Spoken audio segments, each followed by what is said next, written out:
जानू मेर देबोगे, जानू मेर देबोगे। जहिया औतोगे तोरा दुआरा पर बराती बराती बराती, जहिया औतोगे तोरा दुआरा पर बराती, तोर देबही वादा कसम केल हागे रानी, ओही दिन दुनिया से चल जेबोगे, जानू मेर जेबोगे, जानू मेर जेबोगे। छाती छुरा सभे साका जानू मेर जेबोगे, छाती छुरा सभे साका जानू मेर जेबोगे, छाती छुरा सभे साका जानू मेर जेबोगे। DJ Umesh, DJ Umesh presented by Sunil Deewana, Shukipur Bazar, Shukipur Bazar, Shukipur Bazar. जानू मेर जेबोगे,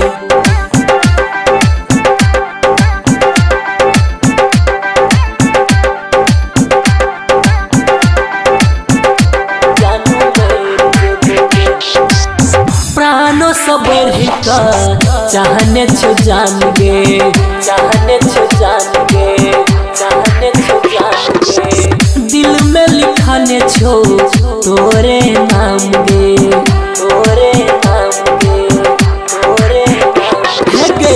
प्राणों से बढ़कर चाहने छो जान गे, दिल में लिखाने छो तोरे नाम गे।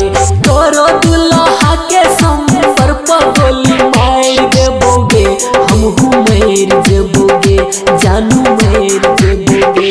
छाती छुरा सभे साका जानू मेर जेबोगे, छाती छुरा सभे साका जानू मेर जेबोगे, छाती छुरा सभे साका जानू मेर जेबोगे।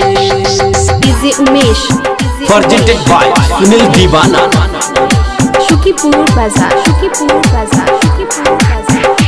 जानू मेर जेबोगे, presented by DD Dhamaka recording studio तगेबा। जानू मेर जेबोगे। फूल गुलाब सा के लिए ऊपर पोज गे, के लिए ऊपर पोज गे, के लिए ऊपर पोज गे। सुनील झकास के लही कबूल गे, के लही कबूल गे, के लही कबूल है गे। फूल गुलाब सा के लिए ऊपर पोज गे, मोहन दिलदार छो से हो गवाही गे। बिरजू सिंघनिया संगे छोड़कर जग चल जेबे जे, जानू मेर जेबोगे, जानू मेर जेबोगे। छाती छुरा सभे साका जानू मेर जेबोगे, छाती छुरा सभे साका जानू मेर जेबोगे, छाती छुरा सभे साका जानू